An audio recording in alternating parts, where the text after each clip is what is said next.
So we're here with Mr. Yildirim, Ali Yildirim, the master of LinkedIn ads. Ali, how's it going? It's great to be here, Ryan. Yeah, happy to be here. Happy to talk about some LinkedIn ads. Yeah, and I like your background.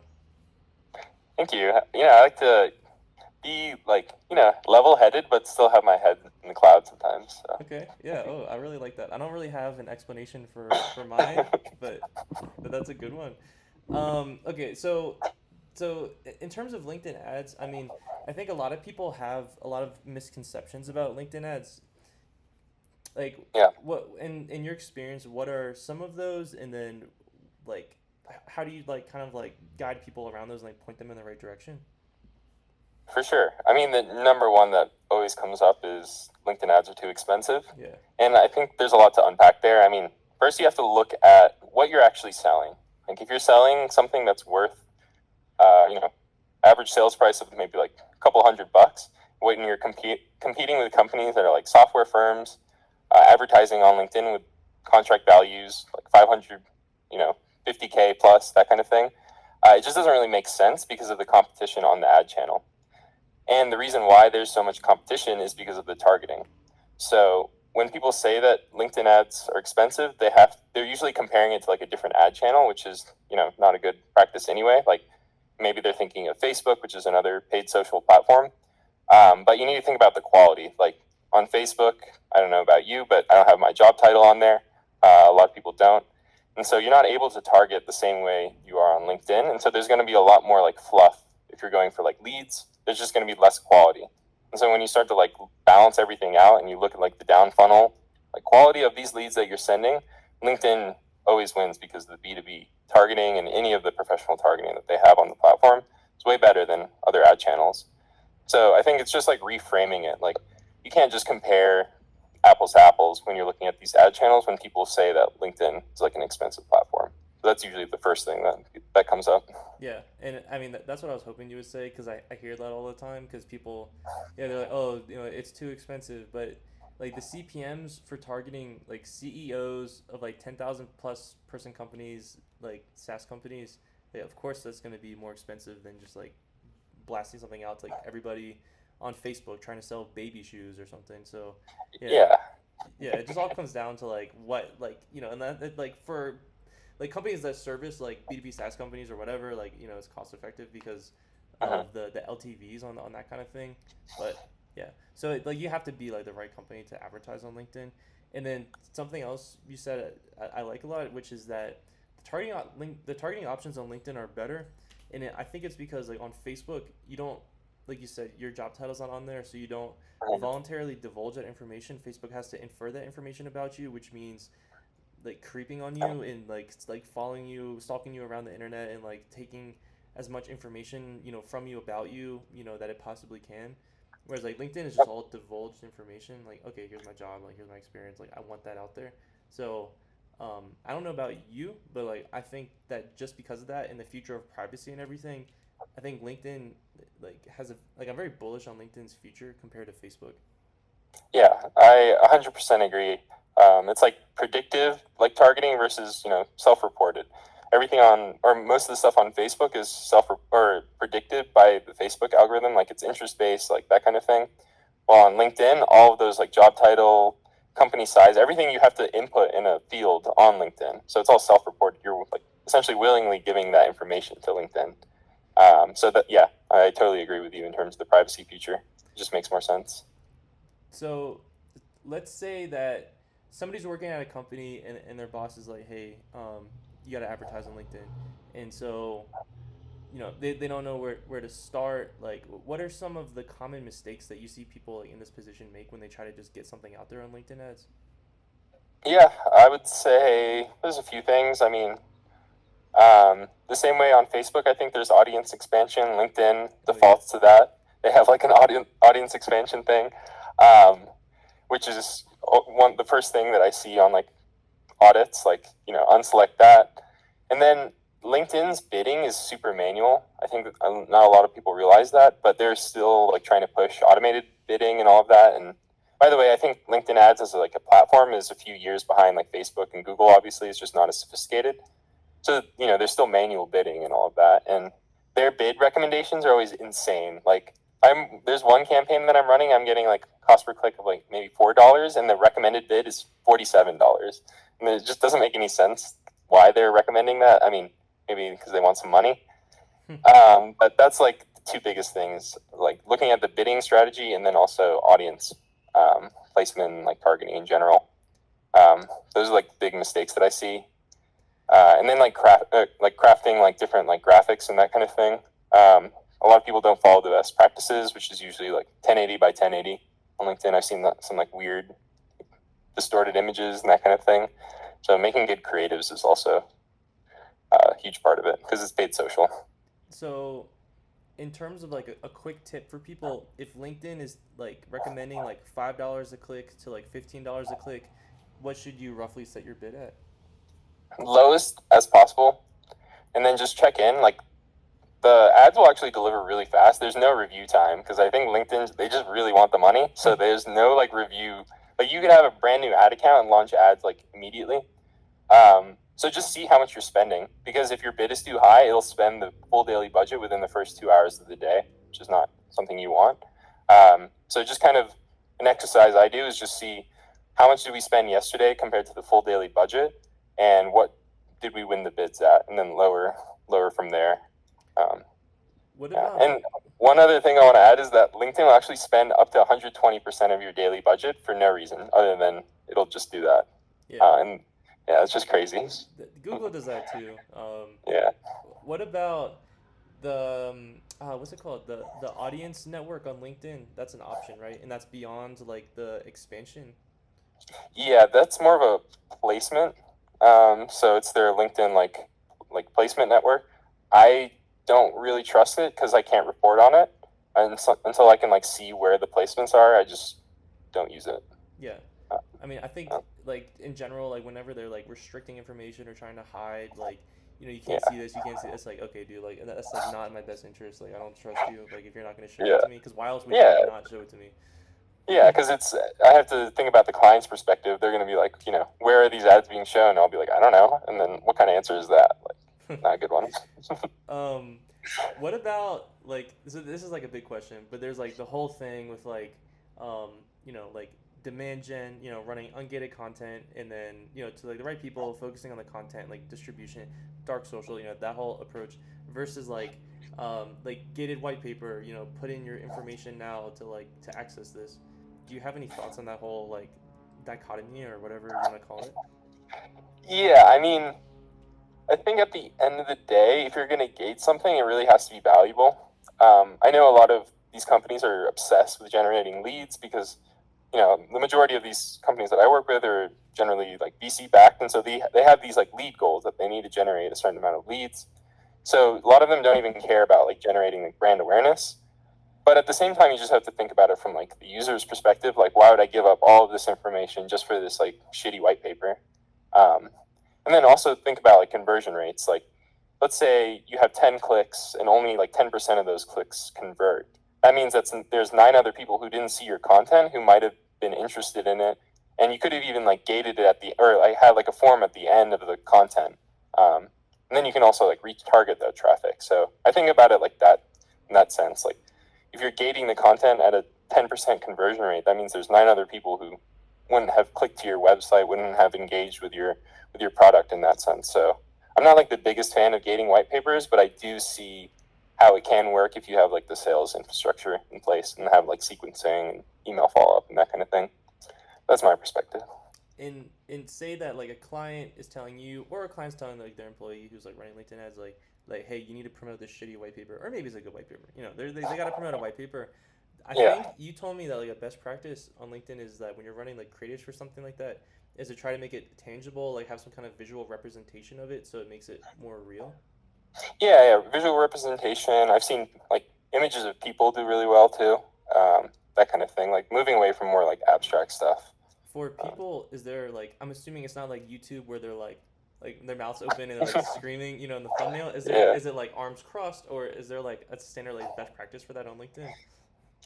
I mean, no, I don't think like that specific, but one ad that I'm running that's like an incentivized ad, I have like there's an image of a person and they have like a gift card, and we're experimenting with the size of the gift card. So we have like one where the gift card's like really small, and the one where he has like a huge gift card, and that one, of course, is performing the best. The one where he like you can see the incentive like as big as possible. Okay. Yeah. What about like in terms of creative formats?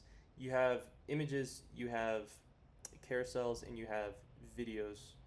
Yeah. So is like in terms of like the LinkedIn ads, like Zeitgeist, is there like a certain like creative format that like does better consistently than the other ones?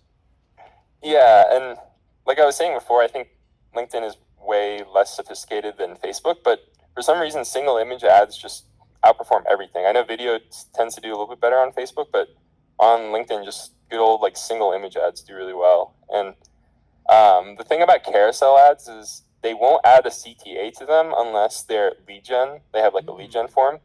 So I just feel like there's no point in using them for like traffic or anything like that because people won't even know to click on them because they don't have like a CTA button on them. So I try to avoid carousel ads. So okay, so it's all about image ads, and then so would it be like square image ads are the best because they take up the most real estate? Yeah, exactly. 1080 by 1080. Okay. Yeah. What about other ad formats like InMail, and I think there's a couple other ones that I don't remember off the top of my head. Yeah, they combined all of them into one called conversational ads. But yeah, I see really good success with those. Primarily like incentivized ones because they're essentially like an email. And if you can put like, I have $100 gift card like in the subject line, which is the first couple of words that people see. I've just seen the open rates and conversion rates be really high. The only caveat there is that they just released like a new type of inbox, the same way Gmail did with like their promotions. Like they have like a promotions inbox. LinkedIn has a focused and then other inbox, and that actually really impacted the performance of my campaigns. Just having all of those like ads go to a separate inbox because now they all like look like spam essentially. Okay, so it impacted them negatively. Exactly. Yeah, and decreased open rates and decreased conversion rates. Uh-oh. Yeah.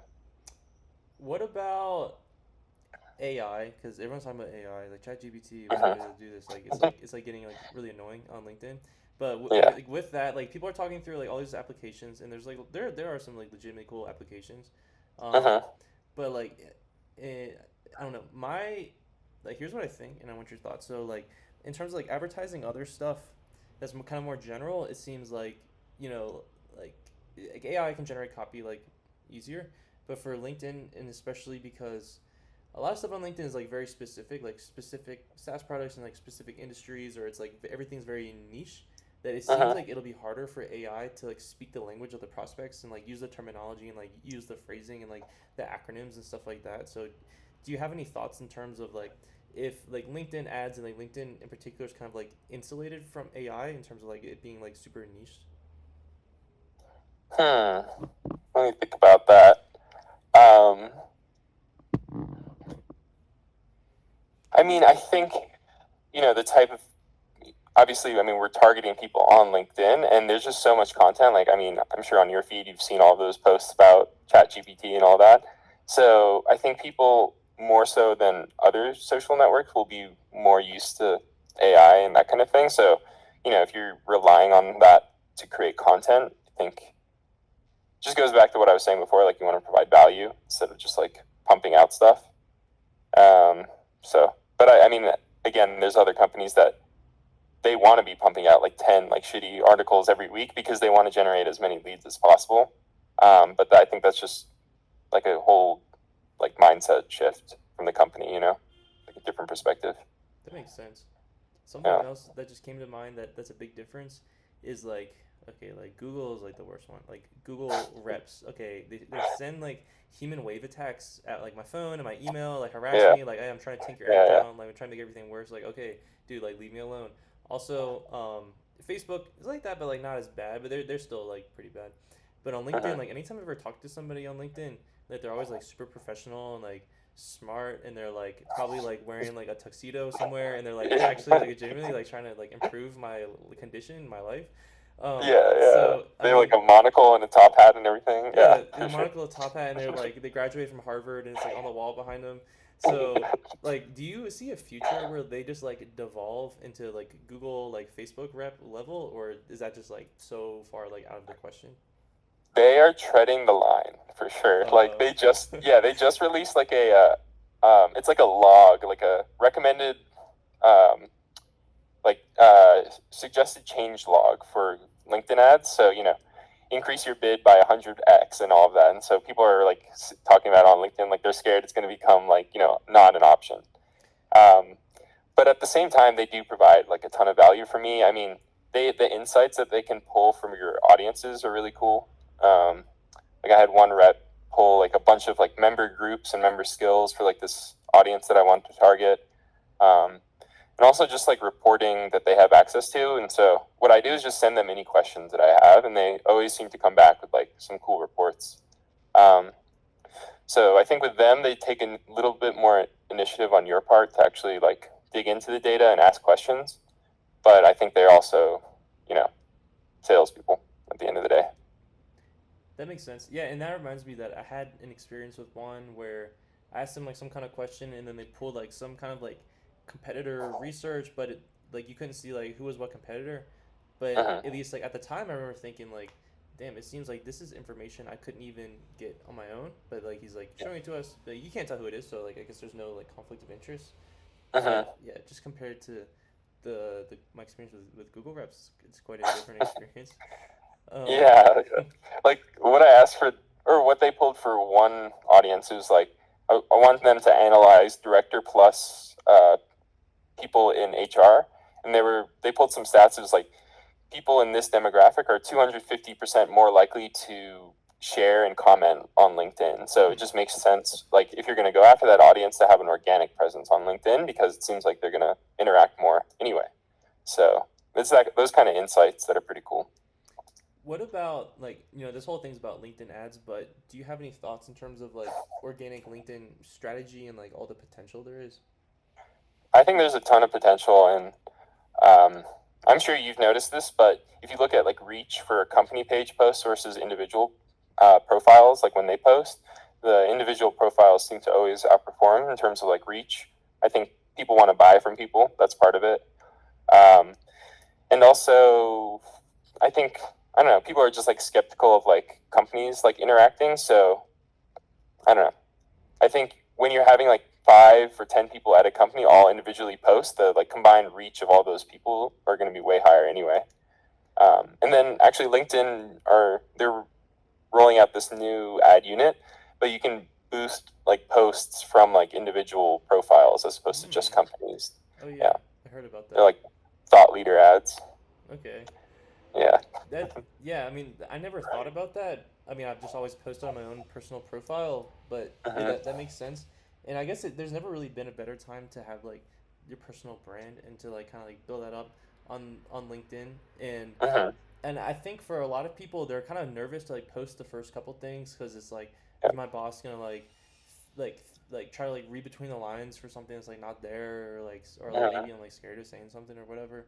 But I think like once you get past like the first couple posts, you realize you can pretty much like say anything with like no consequences. Well, to a limit. But I think like people just need like post a couple times and then you get comfortable doing it and then it's like chill.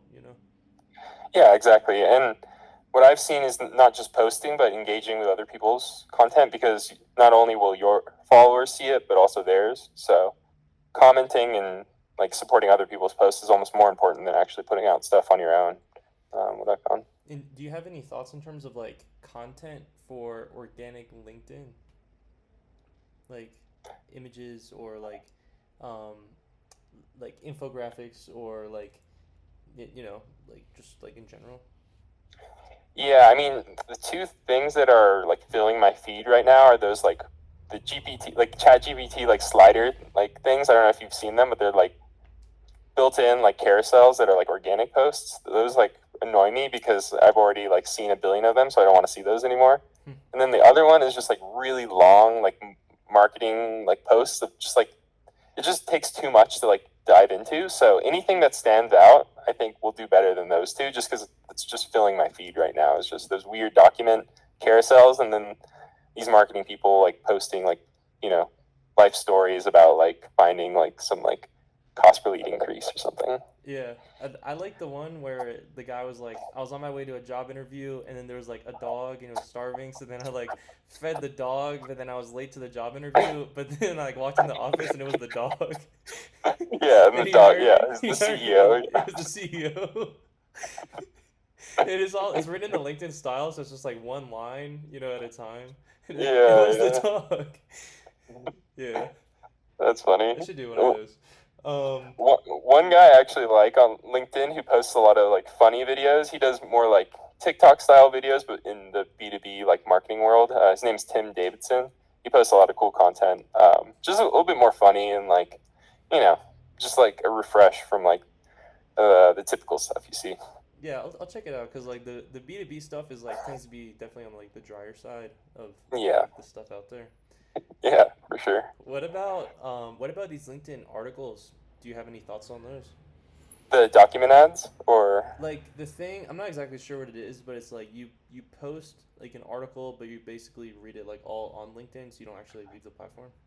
yeah, that's what I was saying about the Chat GPT like articles on LinkedIn. Like I've seen a billion of those. Um, from what I've seen, they all seem like visually boring. So if you can just like make the cover page super interesting, I think that'll improve like open rates. But I haven't done any, so I don't know any of like the analytics behind them. Thinking about trying one soon because we already have the blog, so you just like paste it in there, and it's like already like sprinkling emojis, to like keep people's like dopamine levels like like high enough so it's not like painful to read. So Yeah. yeah, I might try those out. Um, okay, couple. I'm getting close to the end, so couple more questions. So, in terms of LinkedIn being a few years behind the other ad platforms, could you elaborate on that? Yeah, I mean, I think of it as like bidding a little bit. Like from my experience on Facebook, you don't really have to be as manual with the bids. You can kind of just like set it to auto bidding.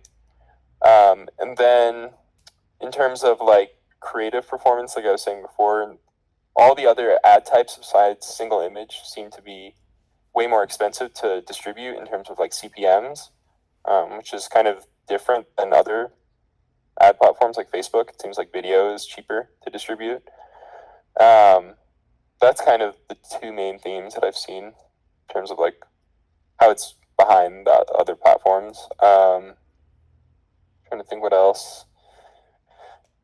I mean, the same way like Facebook has like the events manager, LinkedIn also like they only have like the pixel, and then like you can do like JavaScript type conversion events and then thank you pages, but there's like that's it. There's no server side like conversion building the same way Facebook has. Um, yeah, I would say the one cool thing that the other platforms don't really have, and I think I talked about this in one of the ANAs, Morgan, but the website reporting, like you can pipe in all of the data from your website using the LinkedIn Pixel, Hmm. and then overlay like the audience reporting. So if you want to see like what percentage of your website retarget or website audience are CEOs versus like VPs, you can pull that. You can even see what job titles, all of that. So I would say in that sense they're ahead of the other ad platforms. Val, please make a note that we need to get that on the website to see what percent of our audience is uh, stray dog Dogs. CEOs. Yeah. um, and then on the other side of the coin, what about the future? What does the future of LinkedIn ads look like? Yeah, that's a good question. I think these thought leader ads are definitely the start of something like more like influencer based um, ads. I think there's Microsoft's investment in ChatGPT that Microsoft owns LinkedIn ads, they own Google or sorry Bing ads, so there's always like room for crossover there. The same targeting you can do on LinkedIn, you can do on Bing. There's just way less volume when compared to Google search on Bing, so there's that. So I think that those two things, like the influencer marketing and Microsoft's investment in ChatGPT, I think those are gonna probably impact it somehow. Yeah, we were. I think it was on the PPC call. I don't remember when it was, but I was with some people and they were talking about like, can Bing actually pull this off? Can they actually leverage ChatGPT to create a better search engine than Google, and start taking like way more of the market share, and that would obviously be a huge disruption, and that would be good in some senses, and that would kind of turn Microsoft into a juggernaut. If they have that and they've got LinkedIn, they almost had TikTok. That would have kind of like been it's crazy if they could have had all of those. But I'm pretty bullish on Microsoft's future advertising, however it plays Yeah. out. Yeah, I also am. I'm super bullish on Microsoft in general. Like the fact that they own LinkedIn ads, Minecraft, GitHub, Blizzard, Activision, like all these insane companies, and that's not even just Microsoft. Those are all like different like companies that were publicly traded like at some point or something. Yeah, Now Microsoft owns them. Like that's nuts to me. and they're in the hardware game, like the Yeah. hardware game and the advertising game, because like Apple's like just hardware. They're not doing any like advertising really, and then Hmm. like Google, they got the Pixel and stuff, but it's like not. It seems like Microsoft is like kind of got, um, you know, they've got their, what is it, their hand in each pie, or whatever the saying is. Yeah. Yeah. Yeah. Exactly. Yeah. So, okay, so do you have any final thoughts or comments on LinkedIn ads, and how people should be thinking about it and approaching it? I would say the main thing is like try to stand out. I mean, we said before B2B is boring. Like, I think people want something more interesting in their feed. And so if you can stand out a little bit more, that always helps. And so one thing I like to do is go on link or competitors' company profiles, and then you can sort for their ads that they're running and just see what kind of ads they're running and just, make them better than what they are. Because usually these companies are just super boring, super like templated. So any way you can like kind of stand out will definitely help improve performance. Okay, yeah, and this whole thing is like a test in terms of standing out, like with the alien background and like the clouds and Yeah. stuff. Because Yeah. Val and I were talking about it, and we're saying like, okay, what is the risk of like not standing out and just being boring like everybody else, versus the risk Mhm. of going too far and people not taking you seriously? And it seems like it's weighted so much further the other way, that if maybe like one person is like, oh, these guys aren't serious because there's like aliens in his background. Okay, well, guess what? Now like 100 times more people like have seen it, compared to like you sitting, in front of like drywall, like a wall, Mhm. and it's like, Yeah. so yeah, so it'll be interesting to see if it works, or this whole thing could backfire. So we'll see how that plays out. Yeah, and the thing is that our industry is really competitive. Like, think about how many marketing agencies, like freelancers, like people across the world who would set up your ad campaign, and so anything you can do to stand out a little bit will attract those people who are into aliens and that kind of thing. Yeah, So, yeah, it's a niche yeah, audience, but I think they're pretty dedicated.